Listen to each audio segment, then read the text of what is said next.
Assalamualaikum warahmatullahi wabarakatuh anak-anak, bertemu lagi di pembelajaran fisika bersama Ibu. Hari ini kita akan melanjutkan pembahasan fisika.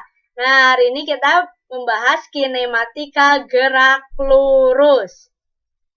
Nah, sebelum kita masuk, Ibu ingin nanya dulu ke kalian. Di sini, di gambar ini, mana yang termasuk si hewan ini bergerak? Ya. Mana? Menurut definisi gerak yang kalian tahu waktu SMP, binatang mana sih yang bergerak dan binatang mana yang tidak bergerak? Berdasarkan definisi fisika ya, binatang mana yang bergerak dan binatang mana yang tidak bergerak. Lihat, ini dua burung kembar terbang. Ini satu burung. Ini anjing sama macan ya, berkejar-kejaran. Ini tadi kucing dari bawah ya, naik ke atas. Nah, yang bergerak mana? Ini? Dia gerak, tapi apakah berubah posisinya? Tidak, Bu. Kucing tadi dari bawah, gerak kan? Ke atas dibanding dengan kucing ini. Mana yang menurut definisi fisika yang bergerak? Yang naik. Oke, kenapa yang naik dia dikatakan bergerak? Ya, karena dia berpindah posisi. Ingat, syarat bergerak itu ketika si bendanya, si objeknya dia berubah atau berpindah posisinya. Ini kucing, lihat, dia lagi tiduran. Kepalanya gerak-gerak, tapi dia tidak berubah posisinya, tidak berpindah posisinya, artinya dia tidak bergerak. Ini juga dua burung kembar, dia tidak bergerak karena dia tidak berubah posisinya kan? Nah, tapi ini burung, dia tadi datang sampai sini, dia berubah posisinya. Berarti dia sedang bergerak.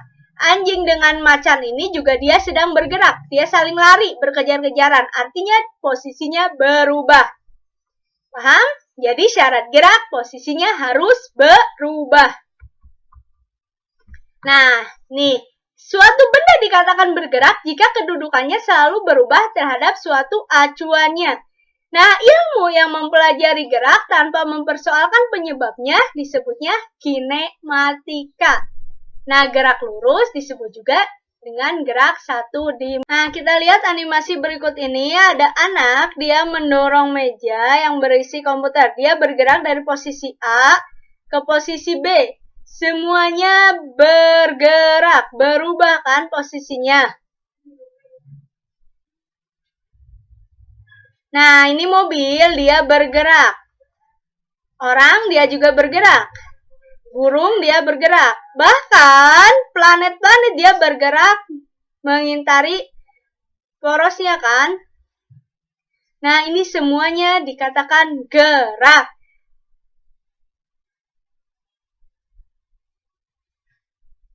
Nah, jenis-jenis dari gerak, ada gerak lurus. Gerak lurus berarti gerak suatu benda pada lintasan yang lurus kan? Contohnya, nih, mobil dia bergerak lurus. Ya, lintasannya lurus. Nah, kalau ini gerak, lihat. Orang yang di stasiun melihat si kereta, orang dalam kereta itu bergerak. Ya kan? Tetapi orang dalam kereta melihat yang bergerak itu malah orang yang sedang menunggu di stasiun.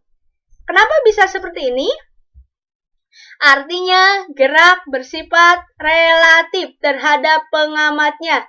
Ya, nah berarti di sini gerak itu relatif terhadap pengamatnya. Orang yang di stasiun melihat orang yang dalam kereta itu bergerak, tapi sebaliknya orang yang dalam kereta melihat orang yang sedang menunggu di stasiun itu bergerak. Ingat, gerak itu juga relatif terhadap pengamatnya. Nah, kita lanjut sekarang ke perpindahan kecepatan dan percepatan. Nah, perpindahan termasuk vektor. Artinya, dia memiliki nilai dan arahnya. Nah, perpindahan itu perubahan kedudukan benda dalam selang waktu tertentu berdasarkan sistem koordinatnya. Misalkan, benda berpindah dari A ke B. Jaraknya ini kan, awalnya X1 menjadi X2. Berarti perpindahannya posisi akhir si X2 dikurangi posisi akhir X1. Tapi kalau jaraknya nanti X1 ditambah X2. Karena jarak itu panjang lintasan. Nah, jarak itu skalar. Skalar itu berarti tidak bergantung arah. Ingat, jarak itu panjang lintasan totalnya. Misal yang tadi. A bergerak ke B 5 meter. Kembali lagi si anak itu dari B ke A lagi. 5 meter lagi. Nah, berarti di sini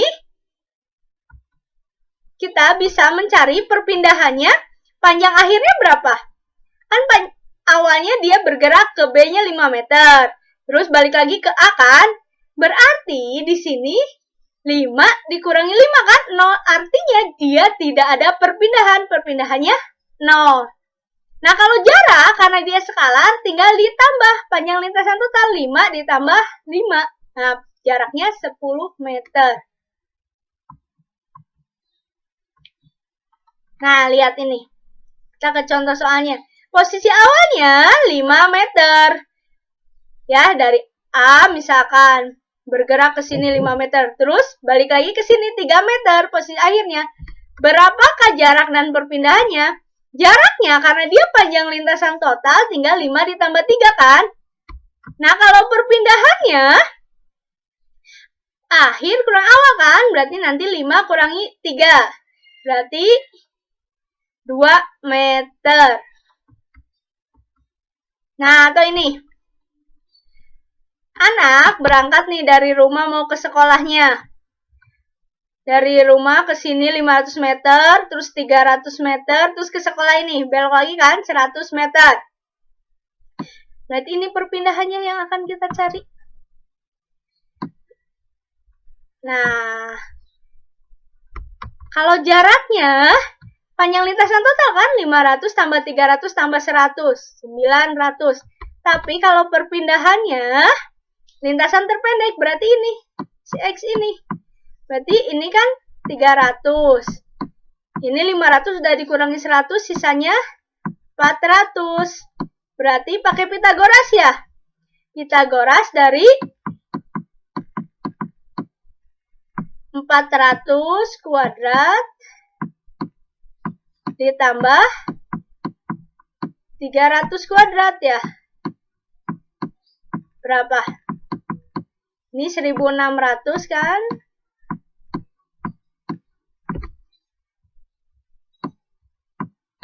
Eh, 160.000 tambah ininya 90.000. Berarti jadi 25 ya.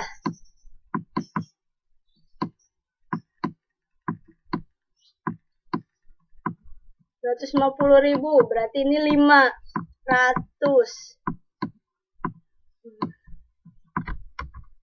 Nah, pindahnya 500 meter. Nah, kita lanjut ke, ini lihat, mobil dia bergerak kan, posisi awal, waktu awal. Kemudian dia bergerak lagi, posisi akhir, waktu akhir. Kita akan lanjutin ke kecepatan. Ingat, kecepatan itu vektor, artinya dia punya nilai dan arahnya. Nah, bila benda memerlukan waktu delta T untuk mengalami perpindahan delta X, maka kecepatan rata-ratanya menjadi ini. Perpindahannya dibagi waktu yang diperlukannya. Nah, kecepatan rata-rata bisa kita cari juga dari kemiringan garis ini.